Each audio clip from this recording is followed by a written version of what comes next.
Hi అండి. Welcome back to my channel. It's me Lavanya Venkatesh 143. ఇప్పుడైతే మనం క్యారెట్ తాలింపు ఎలా చేసుకోవాలో చూసేద్దామండి. ఫస్ట్ అయితే ప్యాన్ హీట్ చేసుకోండి. ప్యాన్ హీట్ అయిన తర్వాత 2 టేబుల్ స్పూన్స్ ఆయిల్ వేసుకోండి. ఆయిల్ హీట్ అయిన తర్వాత 2 నుంచి 3 పాయలు తెల్లగడ్డగా దంచుకొని వేసుకోండి. ఫ్రెష్గా దంచుకొని వేసుకున్నదైతే మంచి టేస్టీగా ఉంటుందండి. అండ్ నెక్స్ట్ వచ్చేసి ఆవాలు, జీలకర్ర అండ్ పచ్చిశనగపప్పు, మీరు పప్పు దినుసులు ఏమైనా కూడా వేసుకోవచ్చండి. వేసుకొని కొంచెం చిటపట అంతవరకు ఉంచి నెక్స్ట్ 2 రెబ్బలు అనేది కరివేపాకు ఫ్రెష్గా కోసుకున్నదైతే మంచి టేస్టీగా ఉంటుందండి. సో అది కరివేపాకు వేసేటప్పుడు కొంచెం దూరంగా ఉండి వేయండి, లేకపోతే మొహం పైన అండ్ హ్యాండ్ పైన అంతా పడుతుంది. నెక్స్ట్ మనం క్యారెట్ వాష్ చేసి పక్కన పెట్టుకున్నాం కదా, దాన్ని కూడా ఈ తాలింపు అనేది ఫ్రై అయిన తర్వాత మొత్తం కూడా క్యారెట్ అంతా కూడా వేసేయాలి. క్యారెట్ నేనైతే 2 గడ్డలు తీసుకున్నానండి, పెద్దవి చిన్న చిన్న స్లైసెస్గా కట్ చేసుకున్నాను. మీరు తురుముకొనైనా వేసుకోవచ్చు, లేకపోతే ఇంకొంచెం పెద్దగా కూడా స్లైస్ చేసుకోవచ్చు. సో చిన్న చిన్న స్లైసెస్ అయితే మనము రైస్లో కలుపుకున్నా కూడా కొంచెం పలుగ్గా తగినప్పుడు మంచి టేస్టీగా ఉంటుందండి. సో అది మీ ఇష్టం, మీకు తగినట్లుగా ఎలా అయినా కట్ చేసి వేసుకోండి.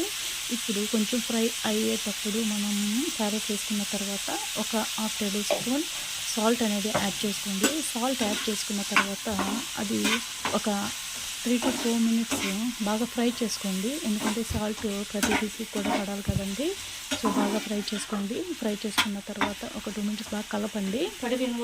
కలిపి ఒక ప్లేట్ ఉంటుంది కదా, ఒక ప్లేట్ తీసుకొని దానిపైన ప్యాన్ పైన పెట్టేసేయండి. అప్పుడు క్యారెట్ అంతా కూడా బాగా మగ్గుతుంది.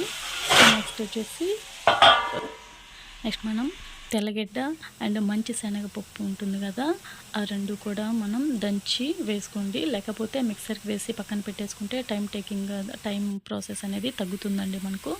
సో ఆ పొడి అనేది, పల్లీల పొడి అనేది మనము ఆ క్యారెట్ తాలింపులో యాడ్ చేసేసుకోవాలి. యాడ్ చేసుకొని బాగా కలుపుకోండి. ఒక 2 to 3 మినిట్స్ బాగా కలుపుకోండి. కలిపిన తర్వాత ప్రతి ఒక్క పీసు కూడా ఆ పొడి అనేది బాగా తగులుతుంది, మంచి టేస్టీగా ఉంటుంది.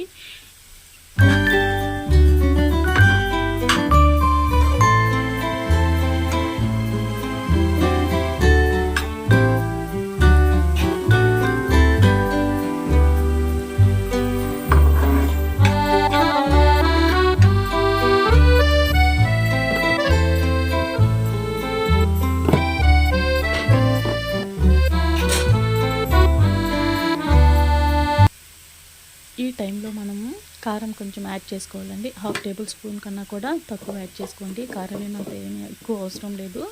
కొంచెం కారం యాడ్ చేసుకొని కొంచెం బాగా ఫ్రై చేసుకోండి. ఫ్రై చేసుకున్నారంటే మీకు బాగా కూడా రైస్లో తినేటప్పుడు మంచి టేస్టీగా ఉంటుందండి.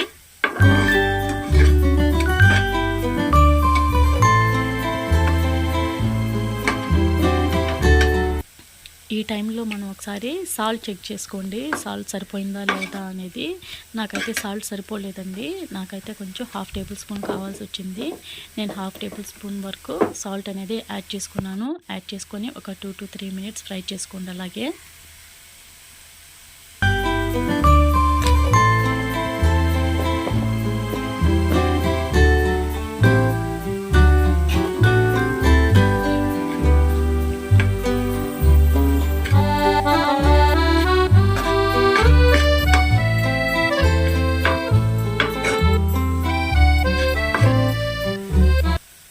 అంతేనండి, సింపుల్గా క్యారెట్ ఫ్రై అనేది 5 మినిట్స్లో ఈజీగా క్విక్గా రెడీ అయిపోతుంది.